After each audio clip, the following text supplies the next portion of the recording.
Boker Tov Daniel.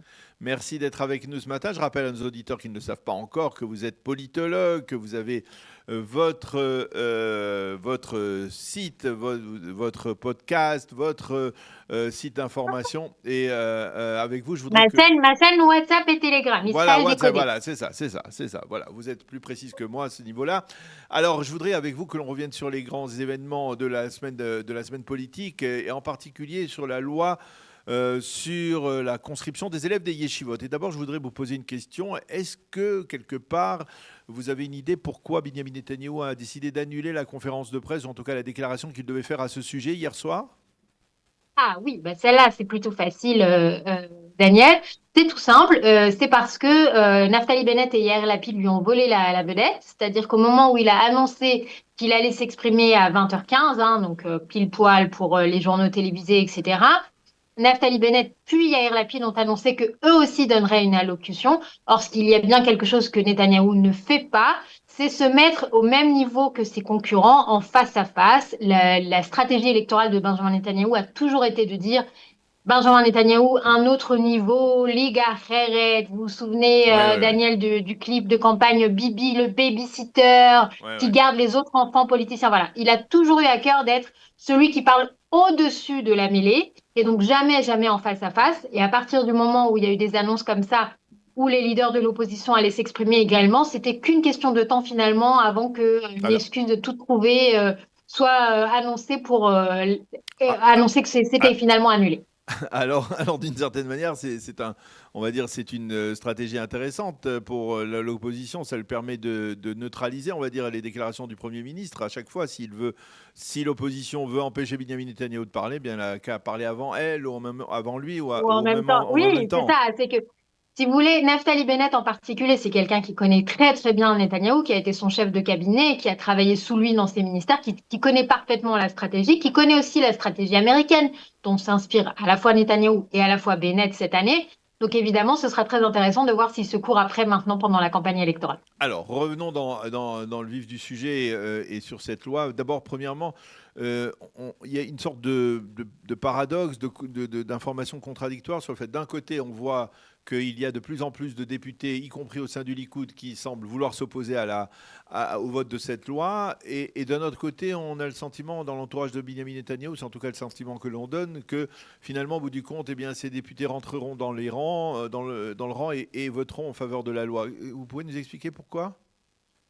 C'est ça, Daniel, c'est très particulier parce qu'en fait, on ne comprend pas pourquoi Netanyahou ne renonce pas. Parce que la chose la plus simple à faire, ce serait de dire à ses collègues des partis ultra-orthodoxes, mes chers amis, j'ai essayé, ma coalition ne me laisse pas faire, j'ai 8 députés dans ma coalition, que ce soit Likoud ou sionisme religieux, qui refusent, qui sont vent debout, qu'est-ce que vous voulez que je fasse? D'accord? Et c'était un peu le sentiment qu'on avait eh bien, dès dimanche soir en disant, bah, finalement, l'aile libérale, si vous voulez, du Likoud ou l'aile libérale de la coalition a gagné dans ce combat. Or, ce n'est pas le cas puisque Netanyahou a annoncé que la loi était bien en cours.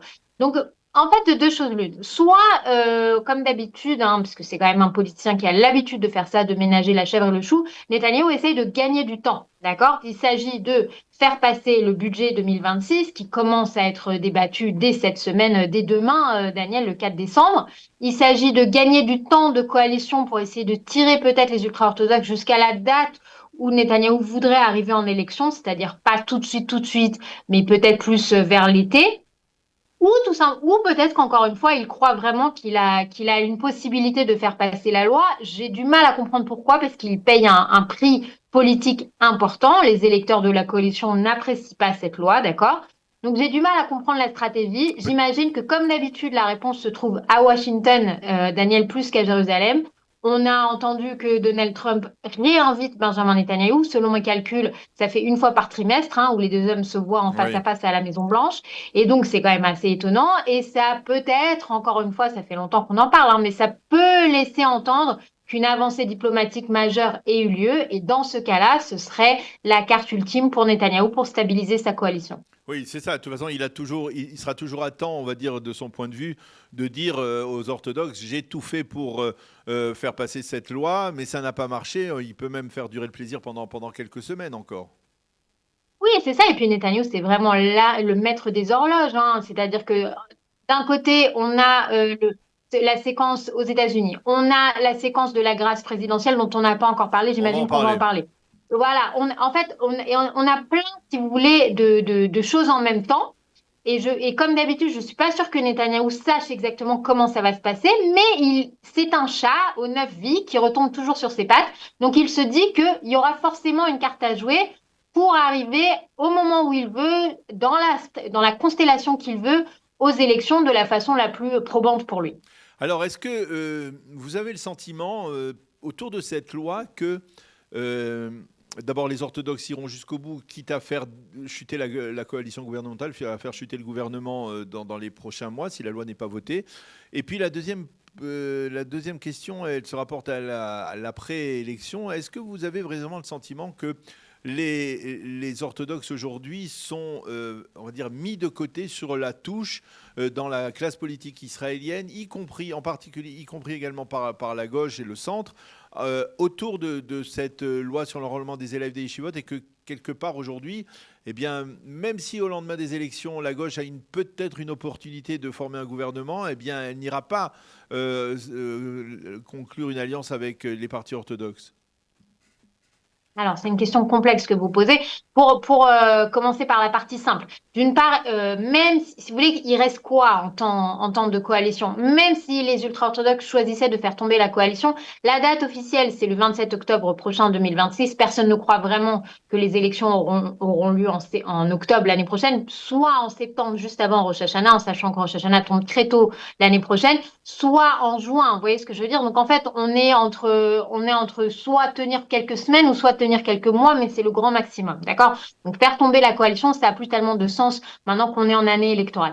Ensuite, c'est toute la question. C'est est-ce que les ultra-orthodoxes font une stratégie harakiri, si vous voulez, c'est-à-dire vraiment on y va jusqu'au bout, même si politiquement on est foutu, même si on passera ensuite des années sur les bancs de l'opposition, etc., parce que c'est vraiment l'alpha et l'oméga de la société orthodoxe, la question de l'étude de la Torah, la question des jeunes qui ne vont pas à l'armée, ce qui symboliquement veut dire, Daniel, ne s'intègre pas vraiment dans la société israélienne, d'accord? Reste en ghetto, enfin reste en arrière, c'est un peu les murs du ghetto virtuel que la société orthodoxe s'impose au sein de la société israélienne. Donc c'est maintenir ça à tout prix, quitte à ce que ça ait des coûts politiques importants.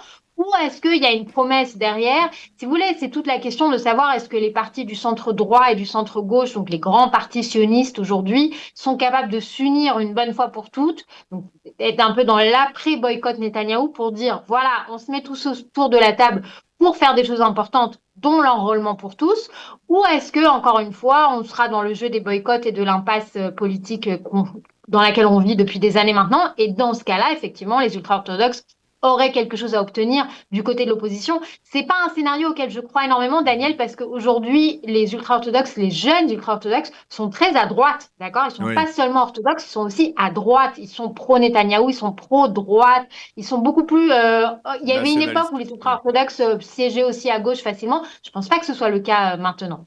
Alors, je voudrais qu'on revienne effectivement sur le dossier de l'amnistie réclamé par Benjamin Netanyahou au président Herzog. D'abord, une question, vous avez été surprise par cette initiative? Non, on a Donald Trump qui a préparé le terrain, donc en fait, on avait bien compris où ça menait, non, ce chemin-là. Oui. Oui, effectivement, d'une certaine manière, oui. Mais la question est de savoir justement si cette demande cette lettre de demande d'amnistie au président Herzog suffira. Est-ce que Benjamin Netanyahou va être obligé de concéder, de lâcher du lest face au président de l'État, peut accepter certaines conditions que le président pourrait poser à une amnistie, comme par exemple soit une reconnaissance de ses égarements ou de ses erreurs, soit par exemple le fait de mettre de côté, au moins jusqu'aux élections, la réforme judiciaire. Vous y croyez? Je ne sais pas quoi vous dire, Daniel. Je trouve que pour le coup, c'est très, très difficile de faire des prédictions. Je pense que Netanyahou, c'est très, très, très, très, très, très important pour lui en tant que fils d'historien de ne rien laisser passer parce qu'il est très préoccupé par la prospérité, Netanyahou, d'accord? Pourquoi il n'a pas fait un accord de plaidoirie quand il était sur les bancs de l'opposition? Pourquoi même Parce que maintenant il l'accord de refuse? plaidoirie l'obligeait à reconnaître des fautes, reconnaître. Voilà, exactement. Et là aussi, on est dans la même situation, c'est-à-dire qu'il demande en fait un acquittement ou l'annulation du procès. Il ne demande pas une vraie grâce présidentielle dans le sens où il ne reconnaît pas ses torts, il n'est pas condamné, il n'admet aucune culpabilité, il n'exprime pas des regrets. Donc on n'est pas dans la constellation classique d'une grâce présidentielle, vous voyez ce que je veux dire? Or, et pourquoi je suis malgré tout perplexe, c'est que le président Herzog a malgré tout dit qu'il étudierait la demande, d'accord? Même si en fait la demande n'est pas faite en bonne et due forme. Et qu'il a dit qu'il était guidé par le bien de l'État et le bien de la société israélienne, ce qui nous met quand même sur la piste d'une réponse positive, Daniel. Et donc dans ce cas-là, il faut se demander pourquoi. Je pense que tout le monde considère, parce que les gens disent oui, mais le président Herzog, c'est un homme de gauche, il vient de la gauche, il ne donnera pas cette victoire à Netanyahou, etc. Je ne suis pas si sûre. Je vais vous dire pourquoi. D'une part, parce que le président Trump l'a demandé. Et mine de rien, est-ce qu'on dit non au président Trump après tout ce qu'il a fait pour Israël, notamment pour la libération des otages, par exemple, et autres? D'accord? C'est une vraie question à poser. Est-ce qu'on est aujourd'hui capable de dire non au président de la plus grande puissance mondiale? Je ne crois pas. Et au-delà de ça, je pense que plus largement, Herzog, tout homme de gauche qu'il est ou qu'il a pu être, il comprend à quel point ce procès fait du tort à la société israélienne, à quel point c'est un procès, vraiment, même sans considérer que Netanyahou est blanc comme neige, etc., moi je pense vraiment que le parquet s'est tiré une balle dans le pied avec ce procès, Daniel, dans le sens où si on met en examen, si on inculpe un Premier ministre, et pas n'importe lequel en plus, on le fait bien, on le fait professionnellement, on le fait vite, on le fait avec des preuves en béton armé. Et tout ça, c'est pas le cas. On voit bien que c'est extrêmement tortueux, on voit bien que c'est extrêmement boiteux et que l'opinion publique n'est pas convaincue. Vous voyez ce que je veux dire? Donc on est vraiment dans une situation où c'est perdant-perdant pour tout le monde. Et peut-être que Herzog se dit que la meilleure façon, c'est d'en finir et de laisser passer cette malheureuse affaire. Oui, c'est-à-dire Herzog, pour aller un petit peu plus loin, qui doit terminer son mandat d'ici 3 ans, s'il a des visées politiques dans l'avenir, il risque de se priver, on va dire, du soutien de la gauche s'il accepte la Ah non, demande. mais je pense qu'on n'y est pas du tout, là. Non, je pense Non. qu'on n'y est pas du tout. Je ne vois pas du tout retourner en politique après sa Ah bon? présidence. Non, mais tout simplement parce que Herzog s'est quand même beaucoup exprimé en faveur de l'union dans la société israélienne, que ce soit avant le 7 octobre, que ce soit après le 7 octobre. Herzog, c'est un homme de gauche, mais c'est un homme d'État. Vous voyez ce que je veux dire? Il vient d'une famille qui a une dynastie politique en Israël. C'est pas quelqu'un de radical, enfin, en tout cas pas dans mon sens du tout. Je ne le vois pas du tout donner raison, si vous voulez, aux franges les plus radicales de la population israélienne, voilà, des manifestants les plus excités de Kaplan, etc. C'est pas un homme comme ça. Lui, ce qu'il voit, c'est la nécessité d'aller de l'avant, notamment pour les questions sécuritaires israéliennes, notamment pour les questions diplomatiques, parce que ça aussi, on n'en a pas parlé, Daniel. Mais pourquoi Donald Trump, il a tellement envie, un, que Netanyahou soit pardonné ou gracié, ou vous l'appelez comme vous voulez, et deux, pourquoi il essaye de rabibocher Bibi avec Yair Lapid? Parce que ça aussi, on l'a vu à la Knesset. Ah, Bibi, il est quand même sympa, Yair, tu devrais lui parler plus gentiment, etc. Pourquoi on a vu ce genre de manifestation-là, mis à part que c'est drôle? Parce que Trump est convaincu qu'il faut un gouvernement de centre, qu'il faut une coalition large sans les extrêmes, que ce soit pour la normalisation avec les Saoudiens ou que ce soit tout court. Donc je pense que tous les acteurs ont ça en tête maintenant. Reste à savoir effectivement est-ce que ça va se dérouler comme prévu. Et en politique israélienne, on ne sait jamais, Daniel. Mais bon, moi, j'ai quand même tendance à penser que après autant d'années, si vous voulez, le 7 octobre, on a tellement tous vu le prix qu'avait la discorde politique. Vous voyez ce que je veux dire? On a payé l'addition, mais de façon tellement forte que j'ai du mal à imaginer que des acteurs responsables vont continuer à alimenter la discorde plutôt que de chercher la réconciliation ou en tout cas l'apaisement. Alors, une dernière question sur un autre sujet qui est lié, bien entendu, à tout ce qui se passe aussi politiquement.